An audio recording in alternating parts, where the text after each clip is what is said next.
Hello, नमस्कार और आदाब सब मेरे दोस्तों को आपके दोस्त और गाइड इरफान की तरफ से एक बार फिर आपके अपने चैनल एस्ट्रो एश्योरेंस के साथ। बहुत बार हम सोचते हैं कि कुंडली में अलग अलग ग्रहों के प्लेसमेंट का क्या मतलब होता है और वो असल में क्या दिखाते हैं। अब मुख्तलिफ ज्योतिषी किताबों में बहुत सारे श्लोक हैं। ग्रहों के प्लेसमेंट और हर ग्रह क्या रिप्रेजेंट करता है उस पे बहुत सारे आर्टिकल लिखे गए हैं। अगर आप किसी खास लग्न के हैं तो लोग ये भी कहते हैं कि आपका लग्नेश बुध है तो इसका मतलब है कि आपका लग्नेश शनि है, इसका मतलब है वगैरह वगैरह। तो इस बारे में बहुत कुछ कहा जा चुका है, यानी ग्रह और उनके मायने, उनके प्रकट होने के तरीके। खैर, मैं आपको 9 ग्रहों का सार देना चाहता हूं और कि वो आपकी कुंडली में असल में क्या मतलब रखते हैं। मैं इन हर ग्रह पर एक लंबी सीरीज बनाने वाला हूं कि हर एक का गहराई से क्या मतलब है, लेकिन अभी ये वीडियो गगर में सागर वाला है, जो एक तरह से तमाम ग्रहों के मायनों की कुंडली में सिनोप्सिस है। अब सबसे पहले मैं इसे दरवाजों की तरह समझाता हूं, जैसे खिड़कियां और दरवाजे। आप जानते हैं, जब आप दरवाजा खोलते हैं तो आप कमरे में दाखिल हो सकते हैं या कमरे से बाहर निकल सकते हैं या किसी जगह में दाखिल हो सकते हैं या उससे बाहर निकल सकते हैं। आप अपने घर से बाहर निकल सकते हैं। तो ठीक इसी तरह ग्रह आपके लिए दरवाजे या रास्ते हैं या मौके हैं, और आप इन मौकों का इस्तेमाल कैसे करते हैं ये आप पर निर्भर है। आप दरवाजा खोल सकते हैं, आप दरवाजा बंद कर सकते हैं, आप दरवाजा बहुत आहिस्ता खोल सकते हैं, आप अचानक से जोर से दरवाजा खोल सकते हैं, किसी के मुंह पर दरवाजा पटक सकते हैं, और आप दरवाजा खोलते वक्त अपना एक पैर बहुत आहिस्ता बाहर भी रख सकते हैं। आप बाहर निकलने में जल्दी नहीं करेंगे। तो आप दरवाजे का अलग अलग तरीकों से इस्तेमाल कर सकते हैं। ठीक यही हाल ग्रहों का है। ग्रह आपके लिए कुछ खास एरियाज में दरवाजे या रास्ते हैं जो आपको दे दिए गए हैं या जो आपको मिलते हैं। तो हर ग्रह जिंदगी के कुछ खास एरियाज के मायने रखता है जहां कुछ खास खूबियां और असरात मुमकिन होते हैं, बशर्ते आपको पता हो कि दरवाजा कैसे खोलना है, दरवाजे का इस्तेमाल कैसे करना है, दरवाजे से बाहर कैसे कदम रखना है, आप कितनी सरगर्मी करते हैं या नहीं, दरवाजा बंद करना है या किसी मौके पर दरवाजा पटक देना है। बहुत सारे लोग इन दरवाजों को खोल पाते हैं और इनका इस्तेमाल और बेहतर तरीके से करते हैं। कुछ लोग इनका इस्तेमाल नहीं कर पाते, और इस वीडियो के अंत तक आपको ये समझ आ जाएगा और आप ये देख पाएंगे कि अगर आप अपने करीबी लोगों की कुंडलियां जानते हैं तो वो कुछ एरियाज में बेहतर क्यों कर पाते हैं और उन्होंने इन दरवाजों को, इन ग्रहीय दरवाजों रास्तों को कैसे बेहतर इस्तेमाल किया है, जिसकी वजह से उन्हें उन एरियाज में ज्यादा सफलता मिलती है। तो चलिए सबसे भीतरी ग्रह या उस चीज से शुरू करते हैं जो सब ग्रहों को साथ रखती है, यानी आत्मा का ग्रह जो सूरज है। तो सूरज क्या दिखाता है और सूरज आपके लिए कौन सा दरवाजा खोलता है? सूरज वो है जहां आप अपनी जिंदगी में चमक सकते हैं, जहां आपको अपनी जिंदगी में रोशनी मिल सकती है, जहां आप पर रोशनी पड़ सकती है, जहां आप पर फोकस होगा, जहां स्पॉटलाइट आप पर हो सकती है। स्पॉटलाइट हम पर तभी पड़ सकती है जब हम जिंदगी के किसी खास एरिया में या कामयाबी पर पहुंच जाएं, या हम खुद कहें, चलो मुझ पर स्पॉटलाइट डालो, मैं कुछ परफॉर्म करना चाहता हूं, मैं कुछ कहना चाहता हूं। तो जाहिर है कि स्पॉटलाइट आप पर पड़ेगी। तो आपकी कुंडली में जहां भी सूरज है, वो खास एरिया वो है जहां आप चमक सकते हैं, आप बहुत अच्छा कर सकते हैं, स्पॉटलाइट आप पर पड़ सकती है और आप बहुत सारी शोहरत, नाम, तारीफ और कामयाबी भी पा सकते हैं। तो अगर आप सच में किसी खास एरिया में चमकना चाहते हैं, आप सच में बहुत अच्छा करना चाहते हैं, या आप बस कहते हैं मुझे अपनी जिंदगी में किसी भी रास्ते से शोहरत चाहिए, तो देखिए कि आपकी कुंडली में सूरज कहाँ है, तब आपको उस एरिया में ज्यादा नाम, शोहरत और सफलता मिलेगी। अब कितनी सफलता मिलेगी ये इस पर भी निर्भर करेगा कि एक तो सूरज की डिग्निटी क्या है, डिग्री के हिसाब से सूरज की कितनी ताकत है, सूरज पीड़ित है या नहीं, सूरज किसी दोष में है या नहीं, सूरज किसी ग्रहण में है या सूरज किसी राजयोग में है, कितने शुभ ग्रह सूरज पर दृष्टि डालते हैं, ये सब रोल करेंगे। लेकिन सूरज एक एरिया जरूर है जहां आप कम या ज्यादा चमक सकते हैं। अगर आपका सूरज ऊंची डिग्निटी में है, वो मूल त्रिकोण या उच्च का है, वो बहुत ताकतवर जगह पर है। अगर वो राजयोग में है, उस पे शुभों की दृष्टि है, तो ऐसे लोग सच में जिंदगी में बहुत अच्छा कर सकते हैं और चमक सकते हैं और उस एरिया में बहुत मशहूर हो सकते हैं जहां सूरज है। अगर सूरज 5वें भाव में है तो ऐसे लोगों को एक्टिंग, मीडिया में बहुत तारीफ मिल सकती है जब भी वो कैमरे के सामने होते हैं या जब वो स्पॉटलाइट में होते हैं। मसलन अगर आप ऑफिस में हैं और आप प्रेजेंटेशन दे रहे हैं तो सबकी निगाहें आप पर हैं। अगर आप कैमरे के सामने परफॉर्म कर रहे हैं जैसे मैं अभी यूट्यूब वीडियो में कर रहा हूं, ये एक रास्ता है। दूसरा रास्ता ये है कि आप असल में एक कलाकार हैं, जहां आप स्टेज पर हैं, आप किसी ड्रामे में हैं, किसी नाटक में हैं, या आप डांस कर रहे हैं, या आप परफॉर्म कर रहे हैं, आप एक म्यूजिशियन हैं, या आप बस गा रहे हैं। तो घर पर भी अगर आपके दोस्त इकट्ठे हुए हैं और वो आपको गाने को कहते हैं क्योंकि आपकी आवाज बहुत अच्छी है, तो स्पॉटलाइट आप पर है। और अगर आप एक अच्छे गायक हैं, तो हर बार जब लोग आपके घर आते हैं या आप लोगों के घर जाते हैं, तो रिक्वेस्ट यही होगी कि आप परफॉर्म करिए, ये गाना या वो गाना गाइए, आप बहुत अच्छा गाते हैं, वगैरह वगैरह। तो अगर आप किसी चीज में बहुत माहिर हैं, तो हो सकता है कि आप पार्टियों के चहेते हो और लोग आपको अपनी पार्टियों में बुलाएं क्योंकि उनको लगता है कि आप माहौल में जान डाल देते हैं। तो ऐसा हो सकता है। अगर सूरज 11वें भाव में है तो जैसा मैंने कहा, आप पार्टियों या आम समाज के लाडले हो सकते हैं। आप समाज में बहुत अच्छा कर सकते हैं। कुछ सबसे बड़े लीडर, बड़े नेता जिन्होंने आम लोगों के लिए बहुत किया है, उनका सूरज 11वें भाव में या 10वें भाव में होता है। और वो लोग जो गुरु या एक्सपर्ट के तौर पर सामने आए हैं, आम तौर पर आप पाएंगे कि उनका सूरज या तो लग्न में होगा या 9वें भाव में। तो ये दिमाग में रखिए, आपकी कुंडली में सूरज जहां है, वो एरिया और रास्ता चमकने के लिए है। हालांकि सूरज उस भाव के एक कर्कत्व को भी खराब करता है जहां वो बैठा है, तो सावधान रहें। खास तौर पर अगर सूरज और मंगल दोनों ही या तो चौथे भाव में या 7वें भाव में है, तो ये सबसे दबा हुआ असर है जिसे आपको दिखाना है, वरना आप घरेलू माहौल को जला देंगे, आप रिश्तों को जला देंगे। तो सच में सावधान रहें। जब तक सूरज और मंगल चौथे या 7वें भाव में है, तो यहाँ लीडरशिप लेने से ज्यादा जिम्मेदारी लेना है। तो ज्यादा जवाबदेही लीजिए, तब आप चमकेंगे। आपके पार्टनर आपसे प्यार करेंगे, आपका परिवार आपसे प्यार करेगा। लीडरशिप दिखाने और लोगों से कहने के बजाय कि तुम्हें मेरी पैरवी करनी है, तुम्हें मेरी इज्जत करनी है, बल्कि नम्रता रास्ता दिखाएगी। तो दोस्तों, आपकी कुंडली में सूरज जहां भी है, ये देखने की कोशिश कीजिए कि उसकी कितनी अच्छी डिग्निटी है और वो कितनी अच्छी जगह पर है, कैसे राजयोगों में है। ये निश्चित ही आपके लिए चमकने और लोगों के दिलों पर राज करने की जगह है। अब चलते हैं दूसरे ग्रह की तरफ।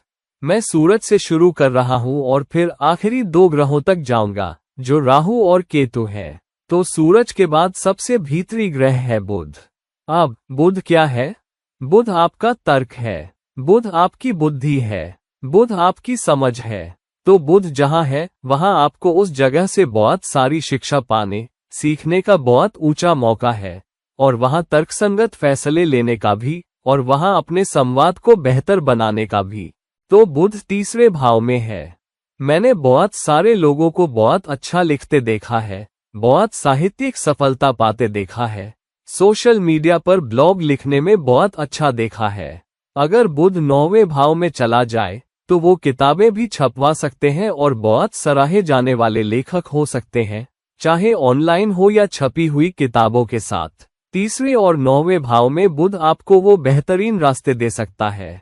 यहाँ तक कि अगर बुध नीच का हो, लेकिन अगर वो इन भावों में हो या 12वें भाव में भी, तो बुध आपको बहुत साहित्यिक सफलता दे सकता है। बुध को 12,000 मिलता है, ये तो हम जानते हैं। हालांकि अगर इस बुध पर किसी एक शुभ या 2 शुभों की दृष्टि हो, तो विदेशों से भी आपको बहुत रचनात्मक सफलता मिल सकती है। अगर बुध नीच का है, तो तार्किक बुद्धि के इस्तेमाल के बजाय हमें उस रचनात्मक बुद्धि का इस्तेमाल करना चाहिए जो बुध देता है। तो सबसे नीच ग्रहों में सबसे नुकसानदेह से भी कम नुकसानदेह या सबसे कम नुकसानदेह एक नीच का बुध होता है। तो बुध जहां है, आप उस एरिया से बहुत सारी शिक्षा ले सकते हैं। आप ज्यादा व्यवहारिक फैसले ले सकते हैं, जज्बाती फैसलों के बजाय तार्किक फैसले ले सकते हैं। तो बुध जहां भी हो वहां बहुत नर्म न बने।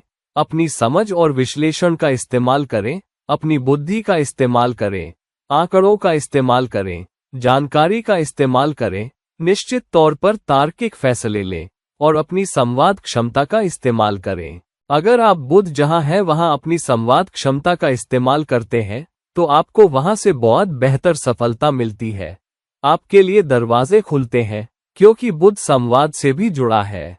तो बुध जहां है वहां ज्यादा शिक्षा हासिल कीजिए, ज्यादा क्वालिफिकेशन हासिल कीजिए। यहाँ लोगों से घुलने मिलने और उन्हें अपनी तरफ करने, लोगों को रिझाने का भी मौका है। बुध रिझाने की क्षमता भी है। तो बुध जहां है वहां आप लोगों को ज्यादा रिझा पाएंगे और अपनी रिझाने की क्षमता से ज्यादा सफलता पाएंगे। अगर बुध चौथे भाव में है तो आप लोगों को बहुत जोरदार तरीके से, बहुत अच्छे से रिझा सकते हैं। अगर आप रियल एस्टेट इंडस्ट्री से जुड़े हैं या घरेलू माहौल या इंटीरियर से जुड़े हैं, या अगर आप घर बनाने या घर को सजाने से जुड़े प्रोडक्ट्स के कारोबार से जुड़े हैं और बुध आपके चौथे भाव में है, तो आप संवाद में उत्कृष्ट हो सकते हैं और अपने प्रोडक्ट्स को खरीदने या उनमें निवेश करने या इस्तेमाल करने के लिए लोगों को प्रेरित भी कर सकते हैं। तो अपनी तार्किक क्षमता, अपनी शैक्षणिक क्षमता, अपनी संवाद क्षमता, अपने तर्क, लोगों को रिझाने और प्रभावित करने की क्षमता का इस्तेमाल करके वहां से ज्यादा सफलता हासिल कीजिए। तीसरा ग्रह है शुक्र। शुक्र वो है जहां आपको आपकी अच्छी जिंदगी मिलती है, पूरी स्वादिष्ट जिंदगी, और जहां सारी इंद्रियां सच में बहुत कीमती बन सकती हैं और उन्हें अच्छा स्वाद भी मिल सकता है। मिसाल के तौर पर हमारी एक इंद्री है हमारा स्वाद। तो शुक्र आपको बहुत अच्छा खाना दे सकता है, बहुत कीमती खाना। आपका संभोग अंग, तो आप अंतरंगता के क्रिया में बहुत अच्छा संभोग कर सकते हैं। शुक्र जहां भी होता है वहां से रास्ते खुलते हैं, दरवाजे खुलते हैं, मौका खुलता है। आप उस एरिया में कदम रख सकते हैं और वहां ज्यादा मजा ले सकते हैं। आप शुक्र जहां है वहां अपनी सारी इंद्रियों का बेहतर आनंद ले सकते हैं। तो अगर शुक्र चौथे भाव में है तो आपके पास बहुत अच्छा घर हो सकता है, आपके पास सुंदर घर हो सकता है, आपके पास अच्छी तरह सजा हुआ घर हो सकता है, सब कुछ बिल्कुल साफ सुथरा होगा, घर से अच्छी खुशबू आ सकती है, आपके पौधे बहुत अच्छे होंगे। अगर आपके घर में फूलों वाले पौधे हैं और आपका शुक्र चौथे भाव में है तो आप पाएंगे कि पौधे बहुत अच्छे उगते हैं। इस पर शुक्र या बुध की दृष्टि होने से फायदा होता है, लेकिन निश्चित तौर पर बुध का योग या बुध से मेल या किसी तरह शुक्र और बुध का संबंध हो। अगर शुक्र चौथे भाव में है तो पौधे बहुत अच्छे रह सकते हैं। अगर शुक्र पांचवें भाव में है तो आप ढेर सारे रिश्तों में पड़ सकते हैं। आप विपरीत लिंग के बहुत सारे लोगों को अपनी तरफ आकर्षित करते हैं, क्योंकि पांचवा भाव प्रेम का भाव है और शुक्र आपका रोमांस या रोमांटिक लगाव है, खास तौर पर विपरीत लिंग के साथ। तो शुक्र जहां है आप अच्छी चीजें, अच्छी जिंदगी आकर्षित कर सकते हैं। अगर शुक्र 11वें भाव में है तो आपके दोस्तों के घेरे के बहुत सारे लोग आपसे जुड़ सकते हैं, या आप दोस्तों के तौर पर लोगों से मिलते हैं, या आप आम समाज में लोगों से मिलते हैं जो बाद में आपके करीब आ सकते हैं। और शुक्र के 11वें भाव में होने पर आप घर से बाहर अच्छी जिंदगी का आनंद लेते हैं। तो आप पार्टियों में जाते हैं, आपको बहुत अच्छा खाना मिलता है, पेय पदार्थ मिलते हैं, आप छुट्टियों पर जाते हैं, दोस्तों के साथ अच्छी जिंदगी का आनंद लेते हैं। अगर आपका शुक्र 11वें भाव में है तो शुक्र जहां भी है ये आपकी जिंदगी में अच्छी चीजें आने का रास्ता भी है। तो शुक्र जहां है, अगर आप उससे जुड़ी कोई सेवा करते हैं या उससे जुड़ा कारोबार करते हैं तो आप ढेर सारा पैसा भी कमा सकते हैं। मिसाल के तौर पर अगर शुक्र 10वें भाव में है तो आप काम में बहुत रचनात्मक हो सकते हैं और उसका फायदा भी उठा सकते हैं। हालांकि वो रचनात्मकता अच्छी जिंदगी से जुड़ी होनी चाहिए। मिसाल के तौर पर आपकी कंपनी परफ्यूम बेचती है, आपकी कंपनी कपड़े बेचती है, आपकी कंपनी खाने से जुड़ी है, या अच्छी जिंदगी से जुड़ी कोई भी चीज है, शुक्र 10वें भाव में है और वहां आपको ज्यादा सफलता पाने के रास्ते बेहतर हो सकते हैं। तो अच्छी जिंदगी, सारी इंद्रियों की सच में मदद होना और उनका आनंद लेना, आपको अच्छा पैसा, शानदार जीवन शैली, शानदार खाना, खूबसूरत दोस्त, अच्छी अंतरंगता से भरी संभोग जिंदगी मिलती है। शुक्र कुंडली में जहां भी होता है दरवाजा खोल देगा। ठीक है, उसके बाद आता है चंद्रमा। चंद्रमा धरती के सबसे करीब भी है और इसका असर सबसे जोरदार होता है। आपकी कुंडली में चंद्रमा जहां भी है वहां आपके लिए मौका है कि आप पहले अपना सहयोग दें और बदले में हमदर्दी और समझ को आकर्षित करें।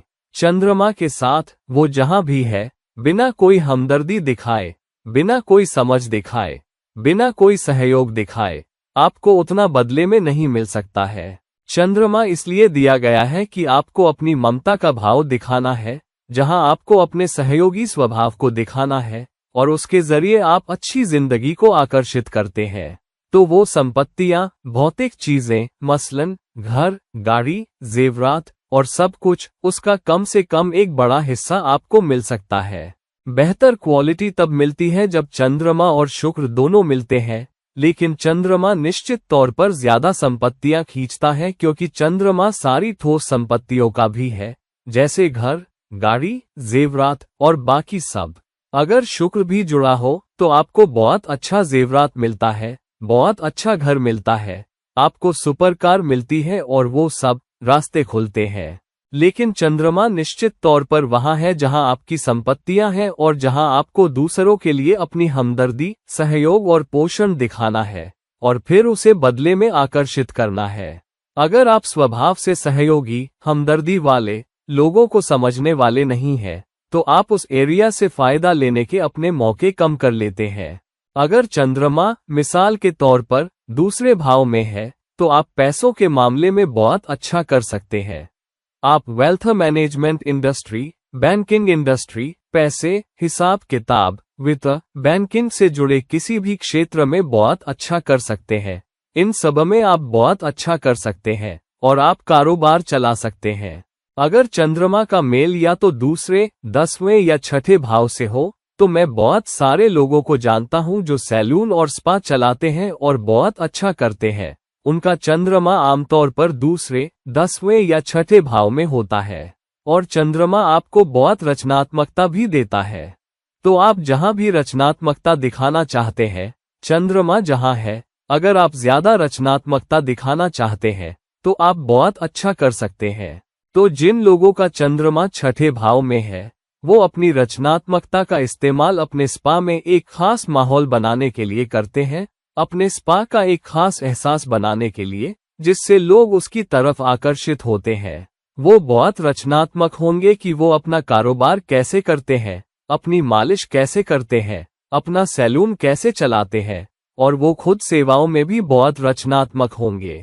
तो अगर आप किसी एरिया में बहुत सफल होना चाहते हैं, उस एरिया में संपत्तियां आकर्षित करना चाहते हैं, तो अपनी रचनात्मकता का इस्तेमाल कीजिए, अपनी हमदर्दी का इस्तेमाल कीजिए जहां आपका चंद्रमा है और आप पाएंगे कि उस एरिया में, उस रास्ते से आप ज्यादा संपत्तियां आकर्षित कर पाएंगे और अपनी संपत्तियां बढ़ा भी पाएंगे।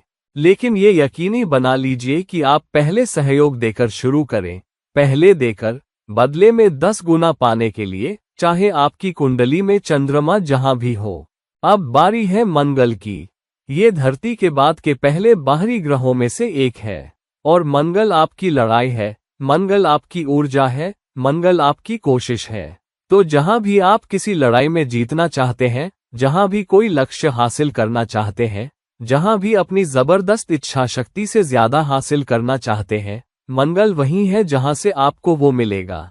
तो अगर आप अपनी जिंदगी के किसी एरिया में बहुत सफलता हासिल नहीं कर पा रहे हैं, तो देखिए आपका मंगल कहाँ है।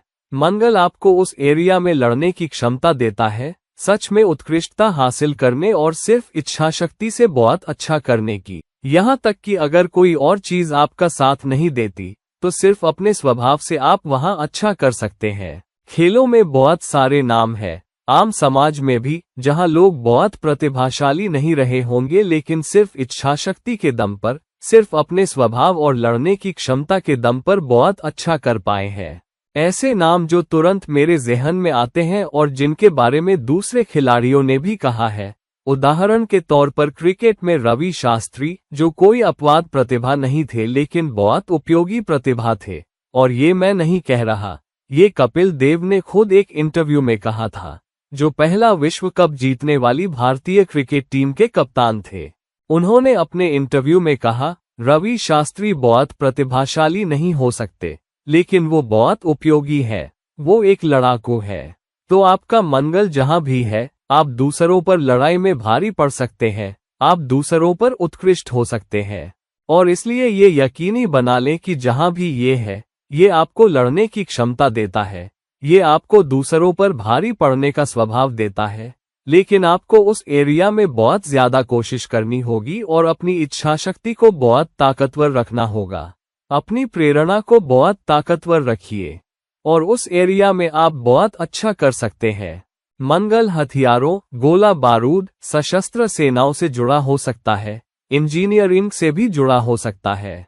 तो अगर आप अपने काम में बहुत अच्छा करना चाहते हैं, खास तौर पर अगर आप इंजीनियरिंग से जुड़े हैं या सेना से जुड़े हैं या उपचार सेवाओं से जुड़े हैं, तो आप बहुत अच्छा कर सकते हैं। मंगल निर्माण उद्योग में भी बहुत अच्छा करता है, ये रियल एस्टेट से भी जुड़ा हुआ है। तो अगर आप किसी एरिया में उत्कृष्टता हासिल करना चाहते हैं, खास तौर पर रियल एस्टेट से जुड़े हुए, अगर आपका काम या करियर इससे जुड़ जाता है, तो महज इच्छाशक्ति के दम पर लड़ने की आपकी क्षमता, ज्यादा कोशिश करने की आपकी क्षमता से आप बहुत अच्छा कर पाएंगे।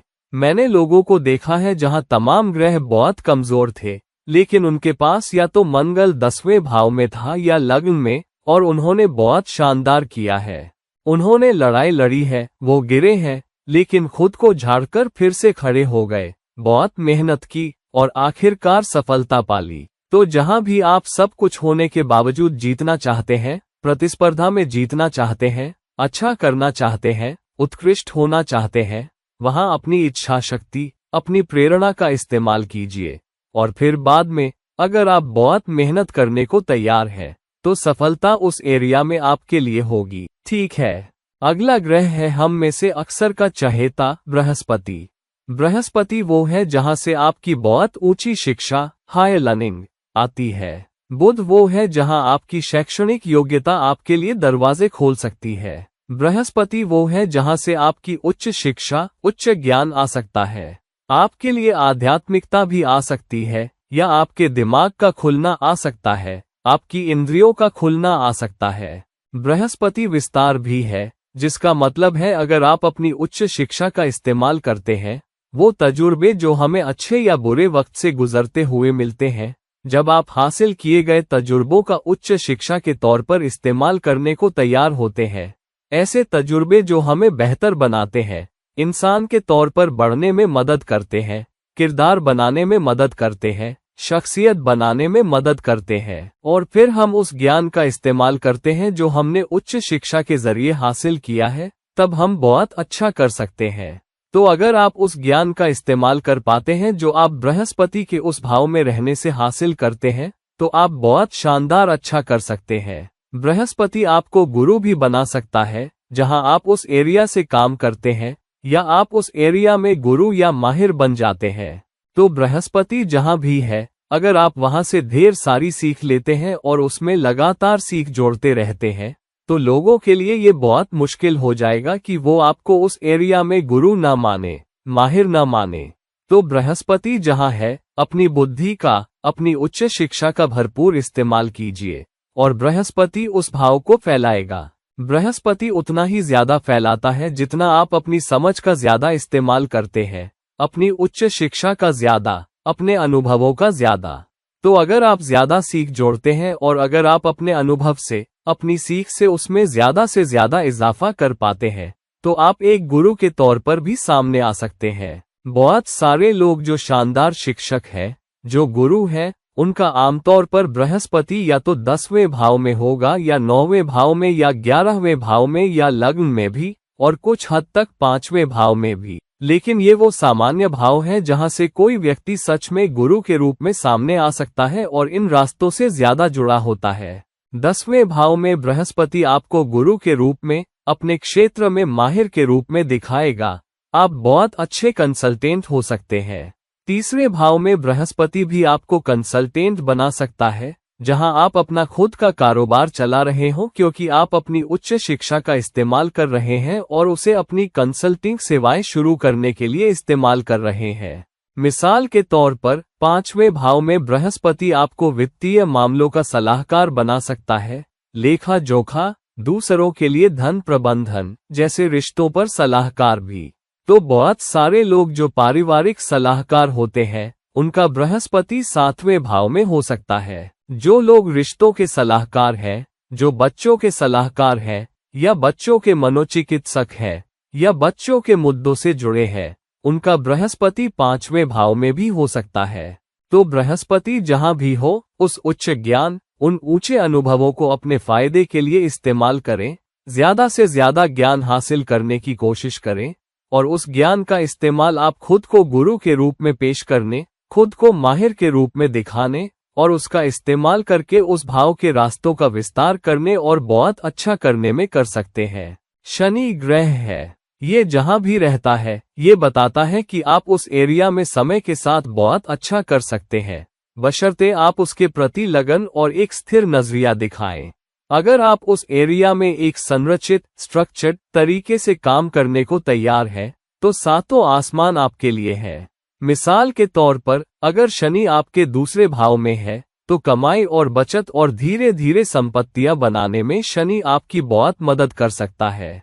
तो बहुत सारे लोग जो अपनी संपत्तियां बनाते हैं, पैसों वाली संपत्तियां, धीरे धीरे बैंक खातों में धीरे धीरे पैसा जोड़ते हैं और उसे धीरे धीरे बढ़ाते हैं, उनका शनि दूसरे भाव में हो सकता है। जो लोग प्रॉपर्टी में निवेश करते हैं और धीरे धीरे प्रॉपर्टी बढ़ाते हैं, थोड़ा थोड़ा करके, पहले छोटा घर लेते हैं, फिर उसे बेचकर शायद बड़ा घर लेते हैं, फिर शायद एक जमीन का प्लॉट लेते हैं और फिर अगले 20-25 सालों में 2-3 प्रॉपर्टीज के मालिक बन जाते हैं, उनका शनि उदाहरण के लिए चौथे भाव में हो सकता है। जिन लोगों का शनि 7वें भाव में होता है वे वो लोग हो सकते हैं जिन्होंने धीरे धीरे अपने कारोबार पर काम किया है, बहुत मेहनत की है और बहुत स्थिर कंसिस्टेंट रहे हैं, लगन से काम किया है, लंबे समय तक काम किया है, दृढ़ता दिखाई है और अपने कारोबार के तरीके में सेवा का रवैया रखा है और समय के साथ अपने कारोबार में ढेर सारी सफलता भी खींची है।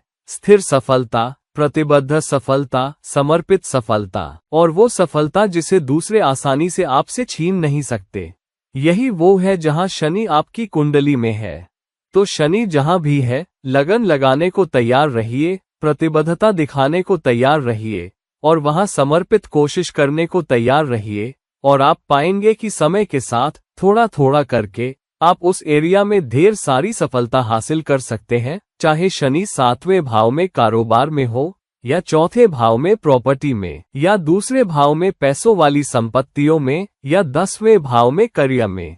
शनि के लिए सातों आसमान है, किसी भी भाव में, खास तौर पर अगर आप इसे धीरे और स्थिर रफ्तार से लेने को तैयार है। आखिरी 2 संस्थाएं, राहु और केतु। राहु एक ऐसी जगह है जहां आपको जबरदस्त सफलता मिल सकती है और अचानक, लेकिन राहु बहुत अजीब और पेचीदा ग्रह है।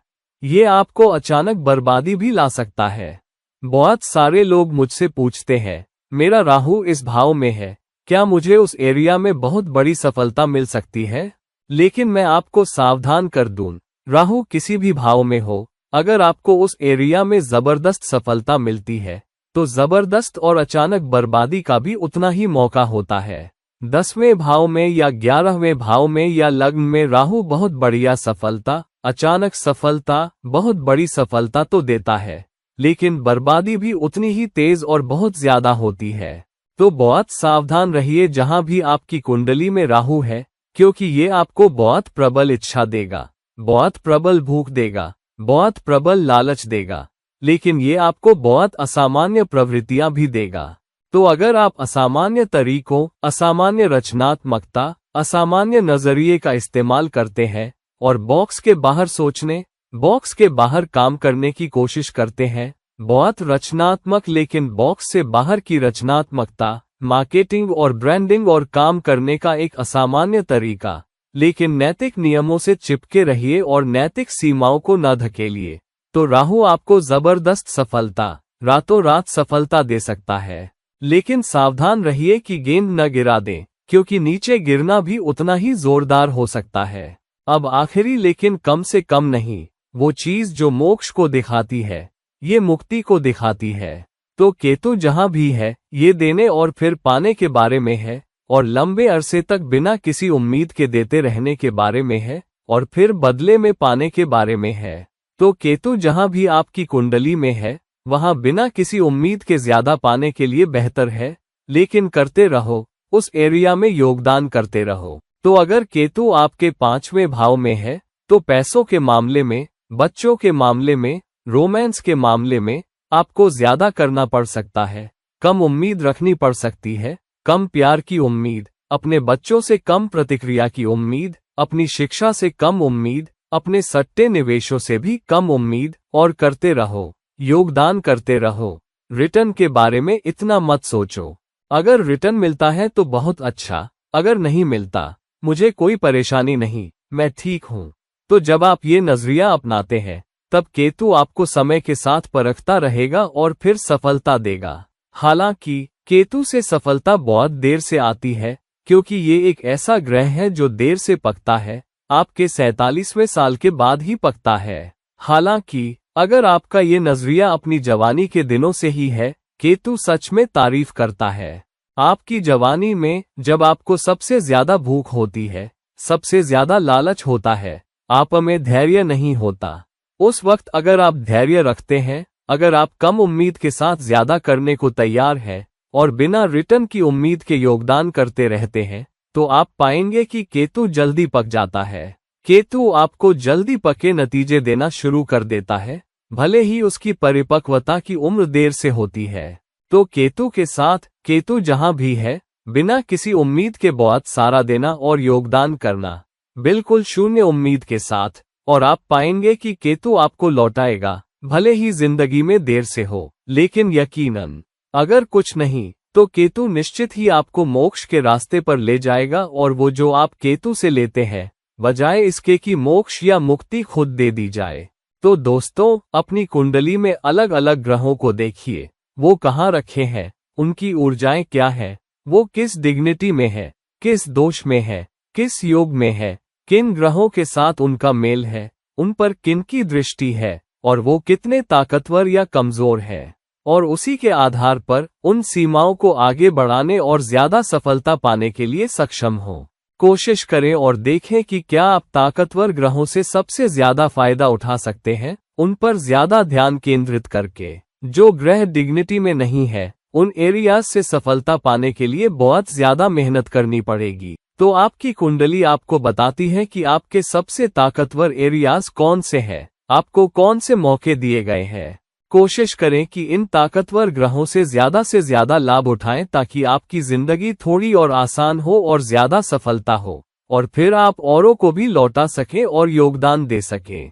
तो दोस्तों, इस वीडियो को लाइक करें, इस वीडियो को शेयर करें, और अगर आप मुझसे कोई व्यक्तिगत परामर्श लेना चाहते हैं, तो कृपया नीचे दिए गए लिंक पर मुझसे संपर्क करें। किसी और वीडियो के लिए किसी और वक्त तक, ये आपके दोस्त और गाइड इरफान साइन ऑफ कर रहे हैं। नमस्कार।